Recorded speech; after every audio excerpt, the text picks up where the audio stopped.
Good evening. It's great to be with you. Let's light up the darkness.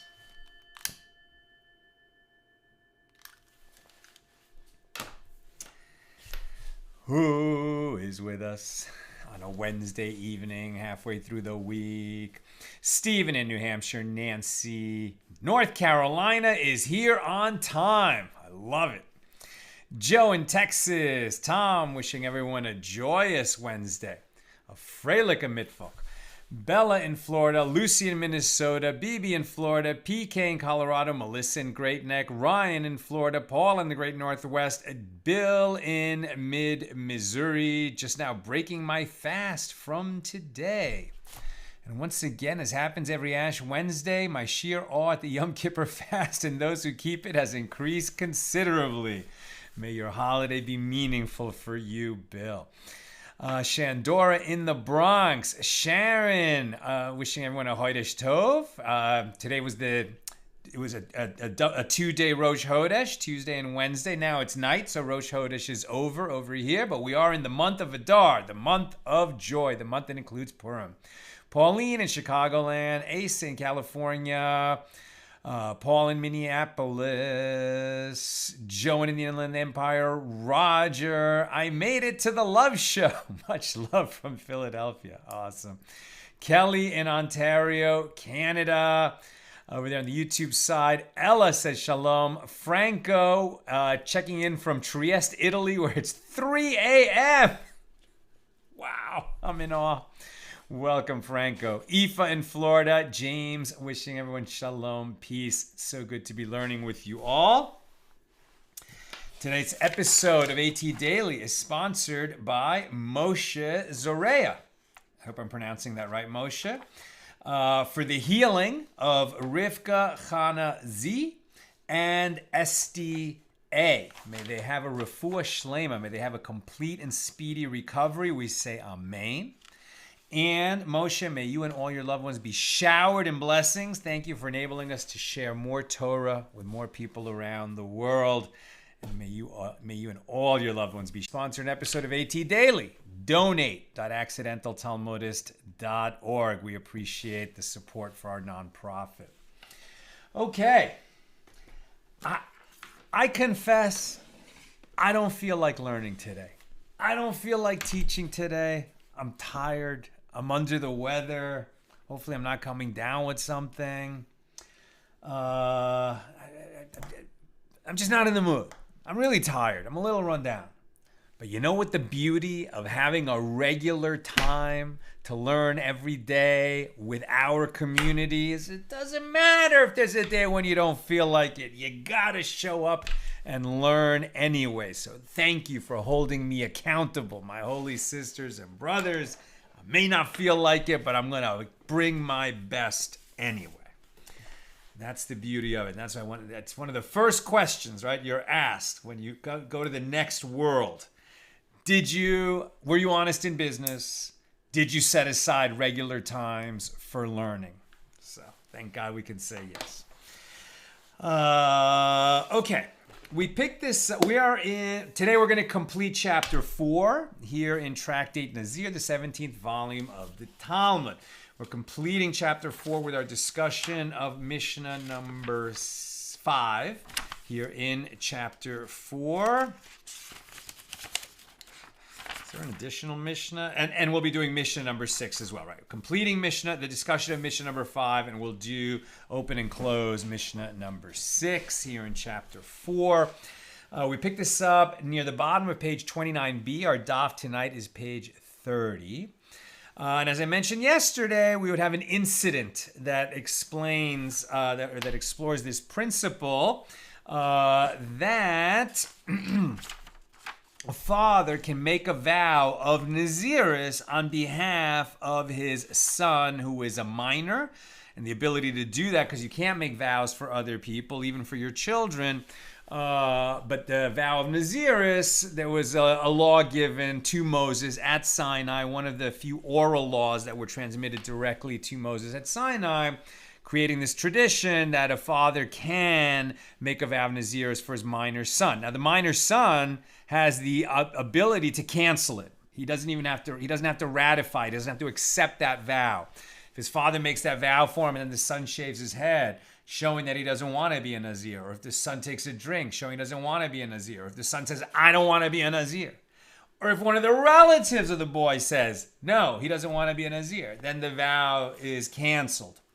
But if no one else speaks up, and if the boy doesn't speak up and he accepts that his father is educating him in this way by imposing a vow of Nazirus on him, the son accepts it, so then he's bound by that vow, and he's bound in that vow by Torah law, and that's why he brings the offerings of a Nazir at the conclusion. But if he cancels it, right, that's where we have the issue of what do we do with those vows. And as we've learned over and over, the sin offering, money set aside for a sin offering or an animal set aside for a sin offering can't be used for anything else, needs to be destroyed.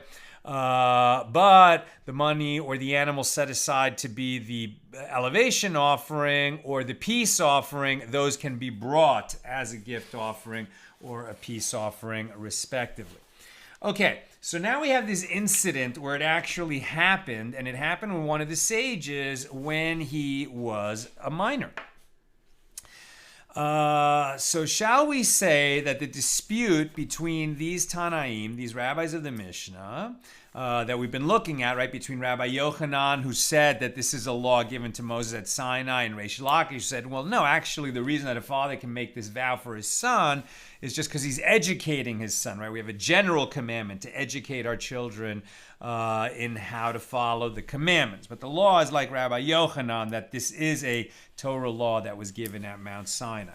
At any rate, with regard to this dispute, where are we? There was an incident, right? So there was an incident which occurred involving Rabbi Chanina, in which, when he was a kid, in which his father vowed that he, Rabbi Chanina, should be a Nazir, right? Back when he was a minor, before he was a rabbi. And they brought young Chanina before Rabban Gamliel, right, who was the Nasi, the head of the Jewish community. And Rabban Gamliel examined him to discern if he had reached puberty or not, in which case the vow would not take effect, right? Because once the boy reaches puberty, he's an adult, right? I mean, especially if he's hit his 13th birthday. So he's an adult, and one cannot make vows for him anymore. He makes his own vows. And as we saw yesterday, there was also a debate about at what point until what age can a father make this vow of Nazirus for his minor son? And the two sides of the debate were when he reaches puberty, which is the metric for that is when he develops 2 hairs in his pubic region, or when he reaches the age of vows, meaning when he can understand what a vow is, which is understood to be about a year before reaching puberty, right?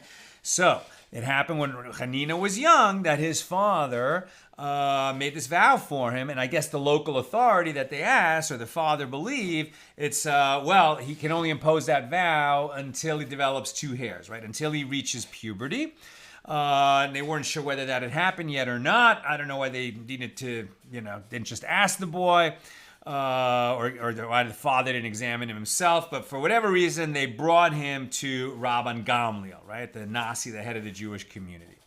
So Rabbi Yosef says, so they brought him before Rabban Gamliel, and Rabban Gamliel examined him to discern if he had already reached that stage, or if he had not developed the 2 hairs, which would mean that the vow was valid. Now, Rabbi Yosef says that Rabban Gamliel examined him to discern whether he had reached the age of vows or not, which he maintains is a decisive factor. Now, that is, that's not a physical examination, right? Reaching the age of vows is whether or not you understand what a vow is, which usually happens, your understanding is keen enough about a year before you reach puberty. So the examination was more of a question and answer. Now, the child said to Rabban Gamliel, "My teacher, do not go to the trouble of examining me, since if I am still a minor, I shall be a Nazir due to my father's vow. And if I am an adult, I shall be a Nazir due to my own vow." Right? The kid was saying, Dad wants me to learn what Nazirus is. That's why he gave me this vow on my behalf. I'm good to go with it. Now, in case I've already become too old for my dad to make the vow for me, then I'll take on my own vow because I agree with my dad that I should learn what nazirus is. So either way, you don't have to examine me because I'm prepared to undertake a vow of nazirus, either through my father's vow or my own. Rabban Gamliel arose and kissed the child on his head. He said, I am certain of this child that he will eventually become an authority of halacha, of Jewish law for the Jewish people. And they said, in fact, it was only a few years later that the child issued rulings for the Jewish people. Issuing rulings means he was a very high-level rabbi, right? Even at a young age, it's one thing to be a rabbi and you can just teach, even I can teach. But to issue rulings, to be a posek, right, a poskening rabbi who people come to and ask for rulings, he's sort of like changing their reality for them, right? I mean, in other words, sometimes the law is clear and you can ask any competent authority, but sometimes you go to a posek with a difficult, complicated situation, then he tells you what to do, and then you go and follow his ruling. I mean, it's a very big responsibility to be a poskening rabbi, and Chanina became one at a very young age. Now, the Gemara explains its suggestion. Now, granted, according to the opinion of Rabbi Yosef, the son of Rabbi Yehuda, who said that a father can vow on behalf of his son only until he reaches the age of vows, right? Understanding what a vow is. Well, this is why the child said, if I am a minor, I shall be a Nazir due to my father, as he means if I have not yet reached the age of vows. However, according to the opinion of Rabbi Yehuda Hanasi, who said that a father can vow nazirus for his son until he reaches physical maturity, right? When he develops 2 hairs. So despite the fact that he is already mature with regard to vows, so what is the meaning of when Chanina said, and if I am an adult, I shall be a nazir due to my own vow? After all, now we're on page 30. He still remains under his father's authority with regard to nazirus, as he has yet to develop the physical maturity. So rather, one must explain that he said the following, that Chanina said, I shall be a nazir due to my father. I shall be a nazir due to my own vow. In other words, he did not link his statement to the question of whether he was old enough to vow, but to the issue of his father's authority with regard to nazirus, i.e. whether he was physically mature or not. So the Gemara asks, according to the opinion of Rabbi Yehuda Hanasi, if the boy had reached physical maturity from the outset, i.e. before his father vowed, he would stand bound by his own nazir, right? His own vow. If he had already reached physical, right? We have this possibility of the father can make the vow either until the boy understands vows or until the boy is physically mature. That's the range, and those are about a year apart, right? So according to the opinion of Rabbi Yehuda Nasi, if you reach physical maturity from the outset, i.e. before his father vowed, so he would stand bound by his own nazirus, by his own vow. Because at that point, only he can vow. That's certainly after reaching physical maturity, you can only make a vow for yourself. Your father cannot vow for you, according to all opinions. If he vowed stand by his own vow. And if he reached physical maturity at the end, in other words, after the vow ended, he would stand bound by his father's vow of nazirus. But if he developed the 2 hairs, if he reached physical maturity in the middle of his period of nazirus, then of what use would the son's vow be, right? So if the father made the vow for him when he was able to make that vow for him, but then during the term of nazirus, the boy reached physical maturity, does that change our answer? That seems to be the question. And the Gemara clarifies, well, this works out well according to the opinion of Rabbi Yosef, the son of Rabbi Yehuda, who said that a father can vow on behalf of his son until he reaches the age of vows. And the reason is that this stage is by rabbinic law, and therefore the fact that the son has reached this stage does not automatically cancel the father's vow, which is by Torah law. The son would complete his term and bring his offerings. However, according to the opinion of Rabbi Yehuda Hanasi, who said that a father can vow for his son only until he reaches physical maturity, well then what can be said? If he reached physical maturity during that term of nazirus that was commenced by the father's vow on his behalf, then what is the law in that case? And the sages say in response, according to the opinion of Rabbi Yehuda Nasi, this child has no rectification until he sits for both his own term of nazirus and the nazirus that his father imposed on him. In other words, he should do a double term, right? To make sure that he's covered for both the nazirus his father vowed for him and his own vow. He should do, 2 30-day terms, and then he would be certain that he fulfilled the obligation of both vows. And that concludes our discussion of Mishnah number 5. Here's the final Mishnah of chapter 4. Number 6. Here's Mishnah number 6.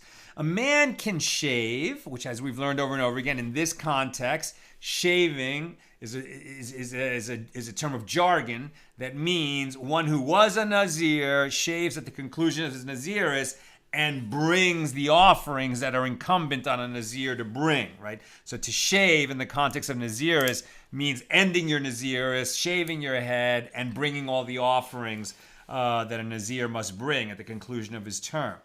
So a man can shave by using offerings originally designated for his father's Nazirus. But a woman cannot shave by means of the offerings for her father's Nazirus. Whoa. What? Didn't we say over and over again that the sin offering component of Nazirus, which is brought at the conclusion of Nazirus, can only be brought on behalf of the person who designated it for his own Nazirus? You can't, if somebody set aside an animal or money to be used for the sin offering, which is one of the 3 offerings brought at the conclusion of Nazirus, that sin offering can only be used by that person and for that term of Nazirus. And if he dies before bringing those offerings and his son inherits all his property, the son cannot bring that animal for his own Nazirus, right? And the answer is yes, we learned it correctly. Here they're talking about the father left money designated generally for the offerings, but not for not allocated to specific offerings, including the sin offering, right? If it's unallocated funds, the son can use that. But the interesting novelty here is that a daughter cannot. Women can make a vow of Nazirus, but a woman cannot use her father's unallocated money that was designated for offerings of Nazirus, and then he died. The son can use it for that purpose, but a daughter cannot, and we'll learn more about that. How so? How is the law applied?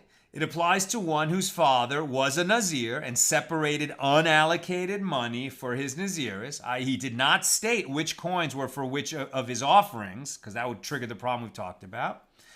And the father died before buying the animals with that money, right? What if he had set aside animals, but didn't say which animal would be for which offering? Would that be unallocated animals? And as we've learned, no such thing, because you could tell by the gender and age of the animal which offering it's designated for. That's why we're talking about money and not animals. Okay, so the father set aside money, didn't specify which offerings, which coins were for, and then he died before buying the offerings or bringing them. And then the son who inherited the money said after his father's death, I am hereby a Nazir on the condition that I will shave by means of the money that my father set aside. Interesting, if the son just said, I am hereby a Nazir, he's a Nazir, and he cannot use the father's unallocated money, but designated for the offerings of Nazirus to be the offerings of his own Nazirus. He has to say, I'm a Nazir on condition that I can use the money my father set aside for his offerings to bring my own.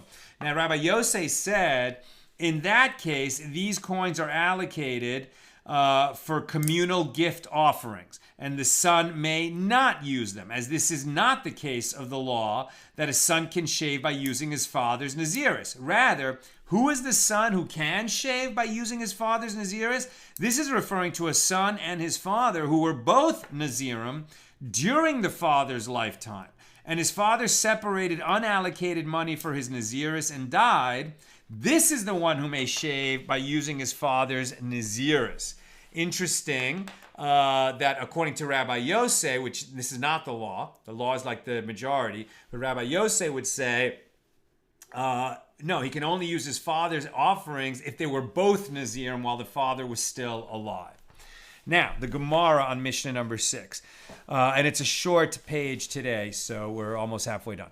The Gemara asks, what is the reason for this difference between a man and a woman? And Rabbi Yochanan said, it is a law transmitted to Moses from Sinai with regard to a Nazir. For whatever reason, that's how God explained it to Moses. A son can use this unallocated money that his father set aside for offerings of nazirus, but a daughter cannot.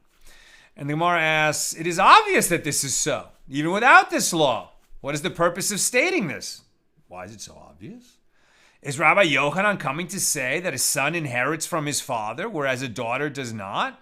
And therefore only a son who inherits from his father can use his animals, but not a daughter? This is obvious, as it is stated in the Torah that a daughter does not inherit from her father if he has a son, right? Patriarchal system. So the oldest son inherits a double portion. The other sons get equal portions of the rest, and daughters do not inherit, right? Unless there are no sons, in which case the daughters do inherit, right? And it was the daughters of Zelophehad who established that law and had the Torah actually changed because those daughters brought their complaint to Moses. Now, the Gemara answers, no, this law is necessary in a case where he has only a daughter who does inherit from him. Lest you say that we learn this law with regard to heirs generally, that the law is that all heirs, including a daughter, can shave by means of their father's offerings. This Mishnah therefore comes to teach us that it is a law that was transmitted to Moses at Sinai, that his son can use that money that was unallocated funds designated for nazirus offerings for his own nazirus, but a daughter cannot do that. The daughter can do anything she wants with the money. She just can't do that, right? Now, if it was allocated for offerings and then the guy dies, right, whether it's a son or a daughter, they're going to inherit his money. But that money, if they're not going to use it, if his son's not going to use it for nazirus, or the daughter in any case who can't use it for nazirus, they can't include that money in the rest of the inheritance, right? Because it was consecrated. It was set aside for offerings. And that's why Rabbi Yosef was pointing out, and this is generally the law, such money has to be used for communal gift offerings. A dilemma was raised, now we're on 30b. A dilemma was raised before the sages. Do the rabbis disagree with Rabbi Yosef, or do they not disagree? If you say they disagree, well, what is it that they take issue with? Do they take issue with the first clause or with the latter clause of this law? And the Gemara suggests an answer. Come in here the following Baraisa. How did the sages say that a man can shave by using his father's nazirus, right? The sages said in our Mishnah, if it was unallocated, money set aside for offerings of nazirus, and then his son says, I hereby vow that I will be a nazir if I can use my father's unallocated funds, then he can use it. And Rabbi Yosef said, no, he can only do it if he was already a nazir before the father died. Now, with regard to one whose father was a nazir, and his father separated money for his nazirus and died, and the son said, I am hereby a nazir on the condition that I can shave by using my father's money, this is the one who can shave by means of his father's money. Right? That's what the majority said in our Mishnah. However, if a son and his father were both Nazirim, and his father separated money for his own Nazirus and died, this money is allocated for communal gift offerings. This is the statement of Rabbi Yosef. Rabbi Eliezer and Rabbi Meir and Rabbi Yehuda all said, this is the one who can shave by using his father's money. And their emphasis of this is the one indicates that they disagree with Rabbi Yosef entirely.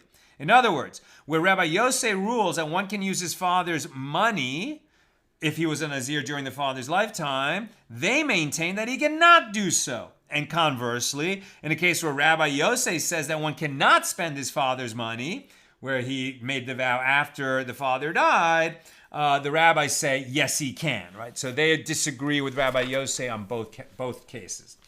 Now, Rabbah raised a dilemma. If a father has two sons who are Nazirim, what is the law? And the Gemara clarifies the sides of the dilemma. Does one say that we learned it as a law, as a halacha, that a son can shave using money left for his father's Naziris, and therefore any son who precedes his brother and shaves using his father's money has shaved and gained the entire sum? Or perhaps we learn this law from the case of inheritance, and consequently, they should split it. Right? If there are two sons and both of them say, I hereby will be a Nazir on condition that I can use my father's unallocated funds that were designated for Nazir's offerings in order to pay for my offerings, is it just the one who grabs the money first gets all of it? Or is it, since there's two of them, they have to split it? Is it like inheritance, or is it just who seizes it first and then it gets consecrated to the new purpose? Similarly, Rava raised a dilemma. If one has two Nazirim sons, a firstborn and a regular son, what is the law? Do we say that we learned it as a law, as a halacha, that a son may shave using money left for his father's nazirus, and this ruling is unconnected to the law of inheritance, and therefore he does not need to shave only in accordance with what he receives as an inheritance, right? Because the firstborn receives a double portion. Instead, each son receives half the money, or whoever precedes the other receives the entire sum. Or perhaps we do treat it like the law of inheritance would state, and just as the firstborn takes a double portion of the estate, so too he takes a double portion of this unallocated money.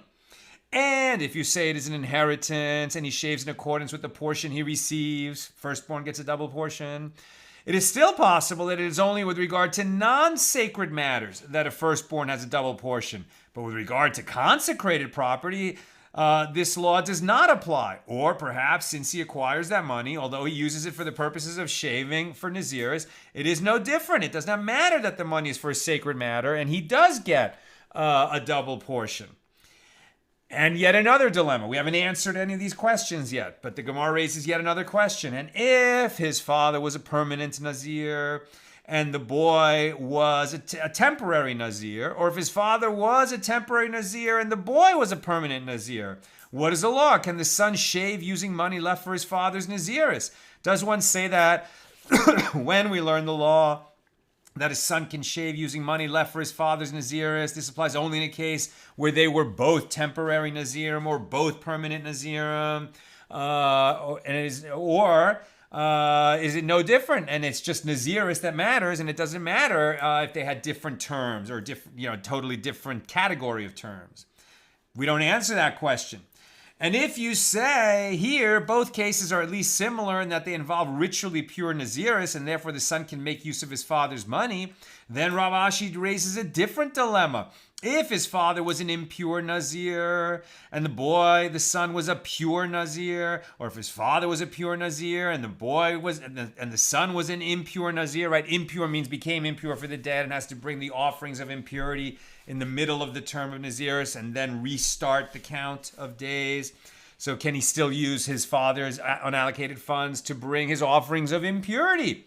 Can the son shave using money left for his father's Nazirus or not? And no answer was found for any of these dilemmas. And the Gemara says, Teiku, they shall stand unresolved. So there's the answer. No answer on those dilemmas of if there were two sons that want to use the allocated funds. Now, it says in the Gemara that the answer was not given. But here we have the halacha. If a father died, leaving unallocated money for his Nazirus offerings, his sons divide the money between them, and each can shave with his share. In keeping with his general opinion, Rambam, Maimonides, rules in accordance with the option accepted as the basis of the clause, beginning with, if you say, right? So Maimonides read into it, well, the Gemara didn't solve the problem, but we need an answer. And so the Rambam steps in and gives the answer. Okay, let's go to questions or comments.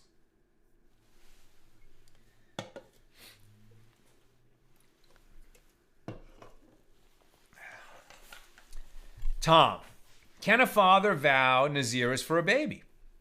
Or must the son be at least the age when learning can begin? That's a really good question. I think the whole point of this, right? It is a halacha l'Moshe Sinai, right? So, we know that the father has an outside limit, right? A terminal age at which he can no longer make that vow on behalf of the son. But what is the beginning of that period? Is it when the son is born? Or is it when the son has some comprehension of what he's doing? I don't know. It's a really good question. I don't know. Tom, does he have to bring a double set of offerings? I think he's referring to the boy who serves 2 terms. I would say yes, right? If he has to serve 2 terms to make sure he covers the father's nazirus and his own nazirus in a case where the dividing line between them was a little bit ambiguous and the sages said he needs to serve 2 terms, then absolutely, each term will have its own concluding offerings. And Sharon, can a daughter, if she is the sole inheritor, still not be able to use her father's funds for nazirus vows, much like the daughters of Zelophehad became eligible to inherit at all? Right.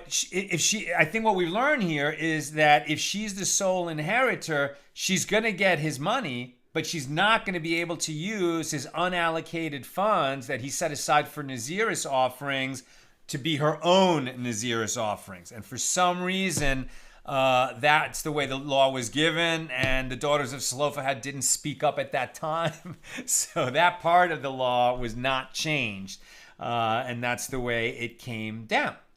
Now remember, these are real nuances, and we're not sure exactly why, but we have the general framework of don't take a vow of nazirus. We can't do it at all now since the temple is not standing. We can't bring offerings at the conclusion. But even when the temple is standing, the sages have told us over and over and over, don't take a vow of nazirus. If you do, you're going to be bound by it, and here's the rule book on how to follow it. But don't do it. It is optional. It is unnecessary. And you don't want to make a vow that prohibits something to you that would otherwise be permitted. Okay, that's what I've got for us today. With God's help, we'll be together again tomorrow, Thursday, the regular time.